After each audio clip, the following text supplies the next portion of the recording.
Selamat pagi jemaat yang terkasih dalam Tuhan Yesus Kristus. Kembali bertemu dalam persekutuan doa Rabu pagi. Salam sejahtera dan salam sehat untuk kita semuanya.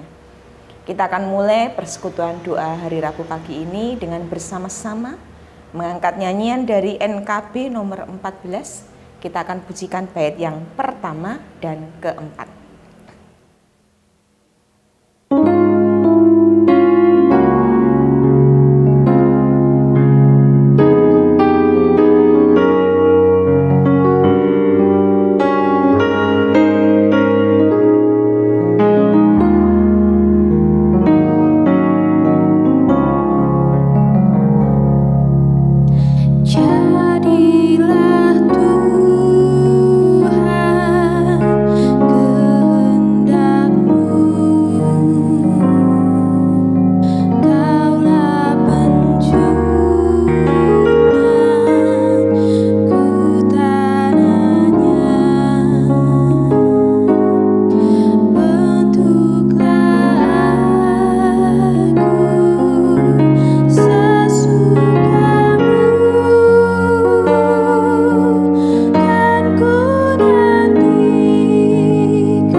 Mengucapkan segala puji dan syukur terima kasih untuk anugerah terindah yang Engkau berikan di dalam kehidupan kami.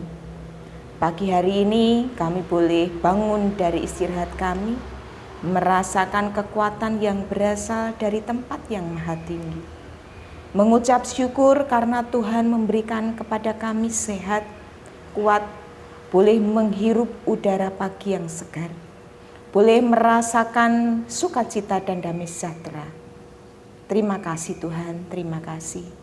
Dan pagi ini sebelum kami memulai aktivitas kehidupan kami, bersama-sama kami hendak merenungkan bagian firman-Mu yang akan menjadi penolong kehidupan kami untuk kami boleh hidup di dalam kehidupan iman kepada Tuhan pada hari ini.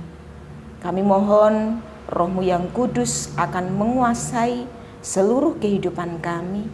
Engkau akan membuka hati, pemikiran, dan kehidupan kami untuk boleh menerima kebenaran firman-Mu.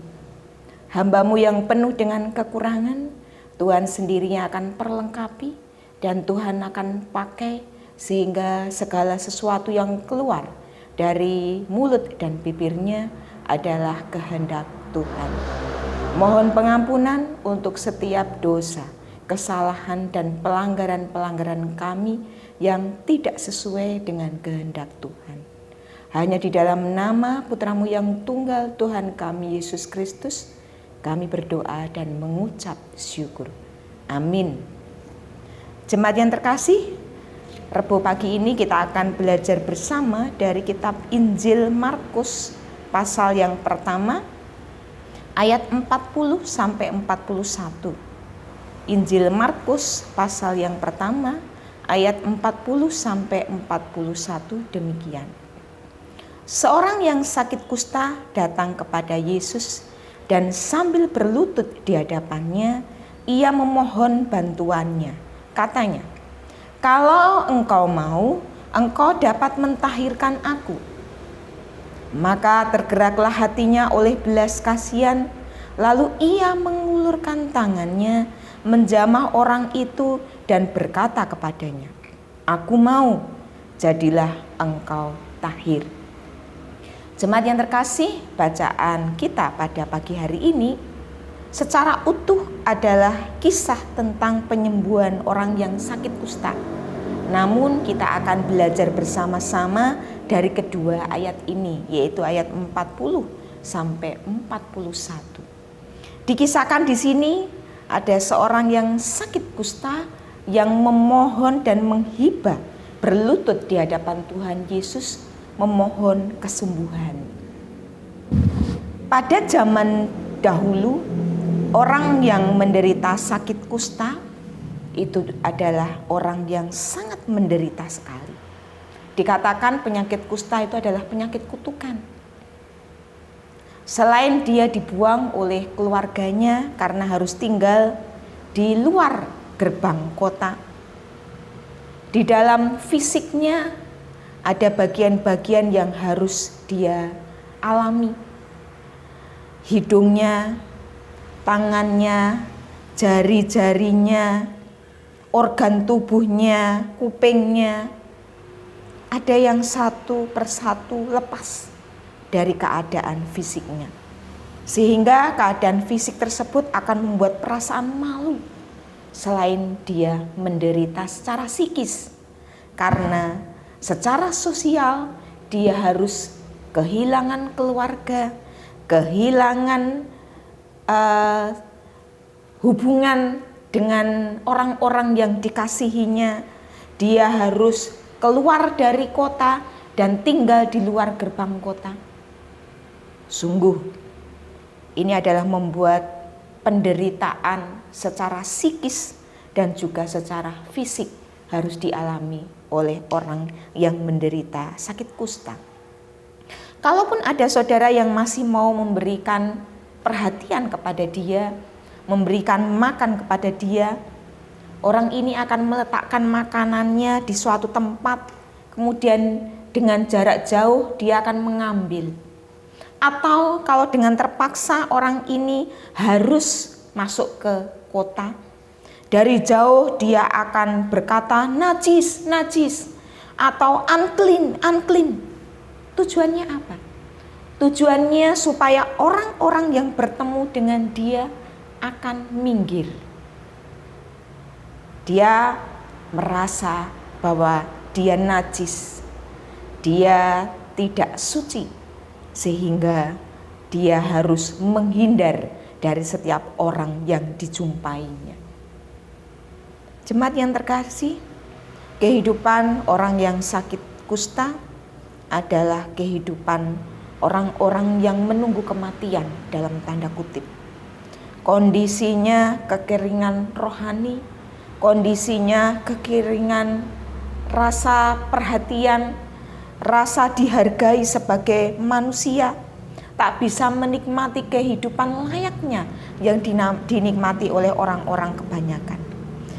Dan ketika orang yang sakit kusta ini menjumpai Tuhan Yesus, orang ini berkata, "Kalau engkau mau, engkau dapat mentahirkan aku." Apa makna dari kalimat ini? Apakah orang kusta ini meragukan kemahakuasaan Allah? Sehingga dia mengatakan, "Kalau engkau mau." Kalau iya, apa yang dia ragukan dari kemahakuasaan Tuhan Yesus? Orang ini sangat yakin bahwa Tuhan Yesus itu mampu dan bisa menyembuhkan. Pertanyaan dia, apakah Yesus mau menyembuhkan dia? Dia tidak meragukan kemahakuasaan Allah. Tetapi dia meragukan apakah Tuhan mau menyembuhkan dia yang seorang najis. Sehingga dikatakan dia memohon bantuannya sambil berlutut di hadapan Tuhan. Artinya apa? Orang sakit kusta ini sangat menghargai kedaulatan Allah yang berwenang menanggapi atau tidak menanggapi permintaannya. Kehendak Tuhan itu bebas tidak bisa dikekang atau disetir oleh manusia.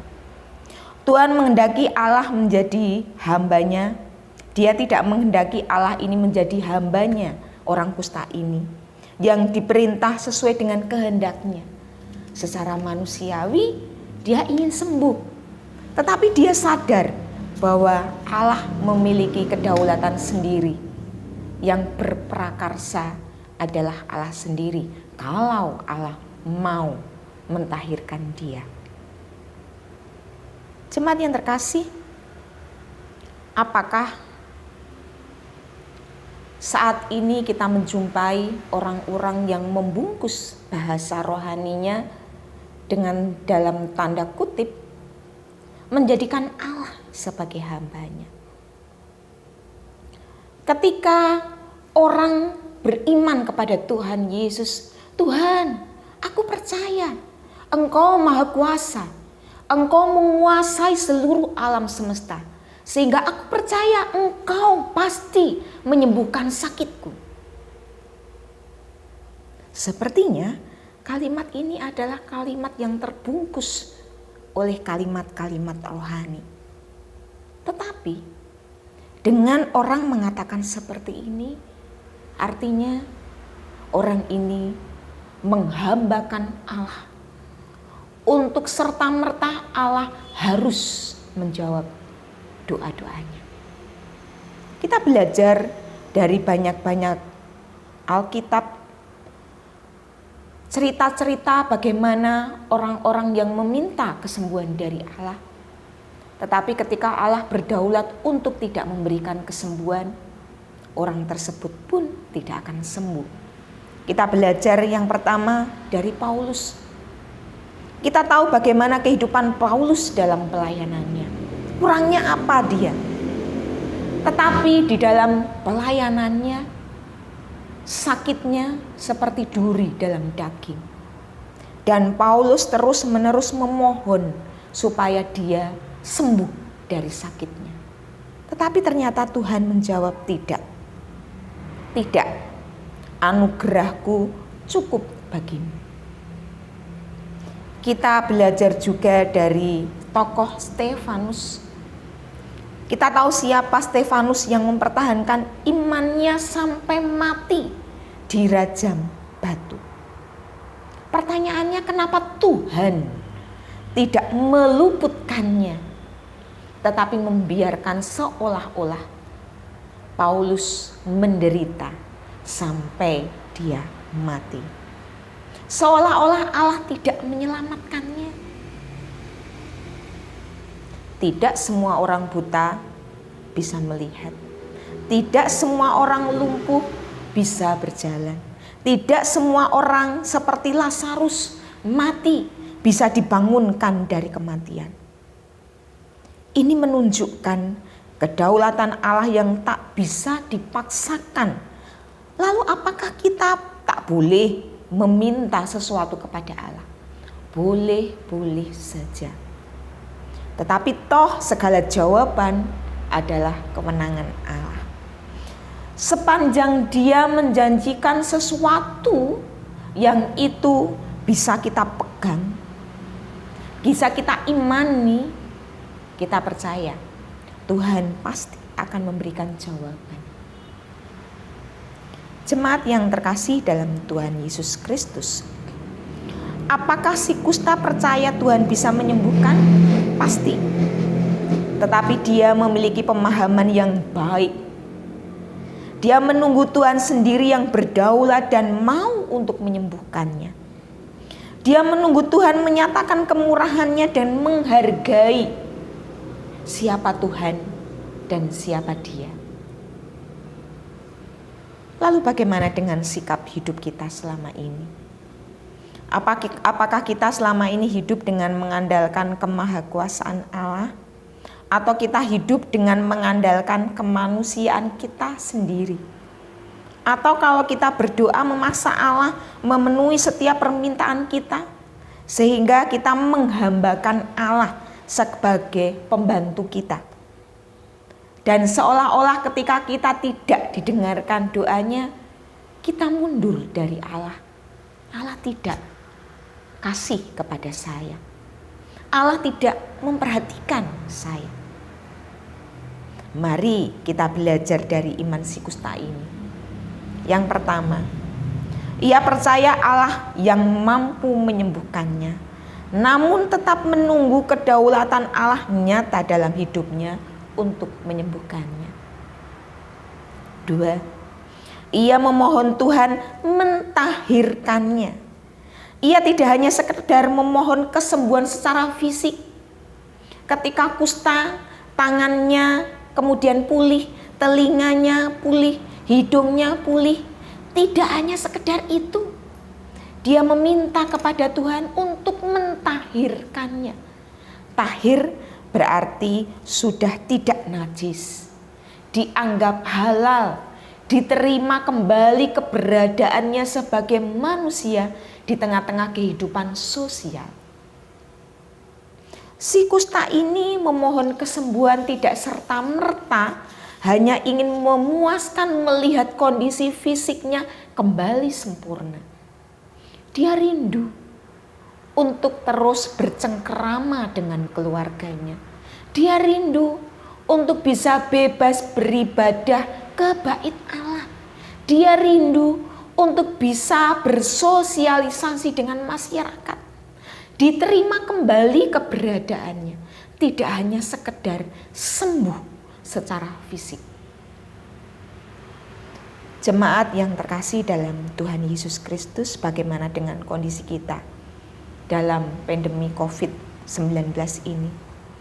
Dalam situasi kita sangat yang terbatas ini, kita merasa susah. Mungkin pemikiran kita berdoa, segeralah pandemi COVID-19 ini segera berlalu. Supaya apa? Supaya aku bisa bekerja. Supaya aku bisa berjalan-jalan. Supaya aku bisa bersenang-senang. Supaya aku bisa berwisata. Supaya aku bisa hobi yang selama ini tidak aku salurkan, bisa berolahraga dan sebagainya dan sebagainya. Yang seolah-olah tanda kutip, kadangkala kita berpikir untuk memuaskan keinginan kita yang selama ini harus terpaksa ditunda karena stay at home. Atau mungkin ada puncak sukacita kita ketika pandemi COVID-19 ini, ada yang sangat rindu sekali. Aku lama tidak bisa pergi ke gedung gereja. Aku lama tidak bisa bersekutu dengan saudara-saudara seiman. Aku lama tidak bersukacita memuji Tuhan bersama dengan saudara seiman. Jemaat yang terkasih, mari kita kembali introspeksi diri dan tidak membiasakan menjadi Allah sebagai hamba yang selalu memenuhi permintaan kita. Tapi menjadikan Allah sebagai oknum yang berdaulat atas kehidupan kita. Dengan demikian kita enjoy, menikmati kehidupan, entah saat ini kita menikmati stay at home, bisa bersekutu dengan keluarga, ataupun nanti ketika pandemi COVID-19 ini berlalu, bisa kembali kita bersosialisasi dengan rekan kerja dan sahabat-sahabat kita. Seperti proses pembuatan gerabah yang kita pujikan dari NKB 14 tadi. Biarlah Tuhan itu sebagai penjunan dan kita itu tanah liatnya. Kadangkala ketika sudah mau jadi, gerabah itu kembali dihancurkan oleh ahli penjunannya. Semau ahlinya.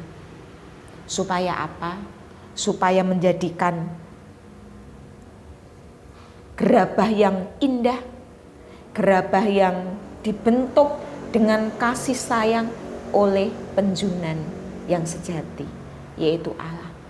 Mungkin saat ini kita harus mengerem, mungkin saat ini kita merasa sakit, mungkin saat ini kita harus sabar, tetapi prosesnya pada suatu ketika Allah yang berdaulat itu mengangkat pandemi COVID-19, saat itulah waktu yang baik bagi Allah dikembalikan lagi kepada kita. Kita kembali ditahirkan oleh Allah.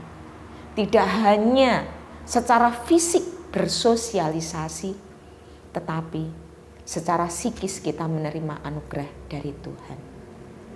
Amin. Saat teduh untuk kita. Kita akan berdoa. Tuhan, mengucapkan puji dan syukur terima kasih. Pagi hari ini kami boleh belajar dari Iman si Kusta.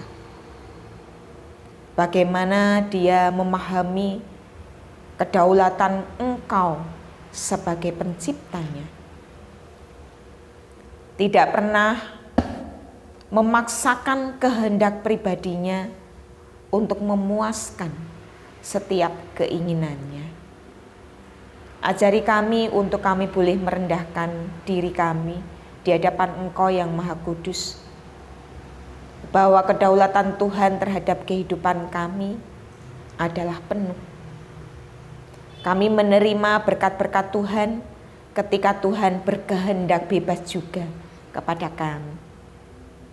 Dan kalau kami memohon seizin dan sekehendak Tuhan, biarlah kami diberi kesabaran untuk menerima setiap situasi keadaan di tengah-tengah pandemi COVID-19 ini.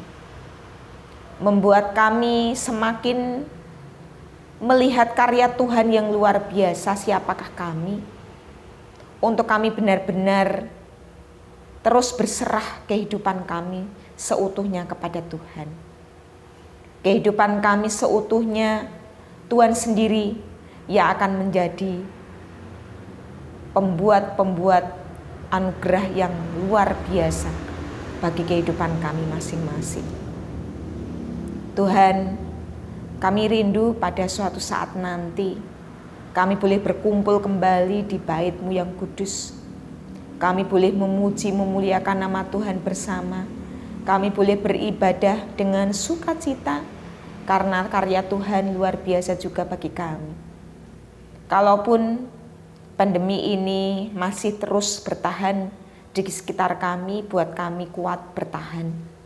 Buat kami tidak hilang harapan bahwa Tuhan terus-menerus menjaga kehidupan kami. Terima kasih ya Allahku, terima kasih.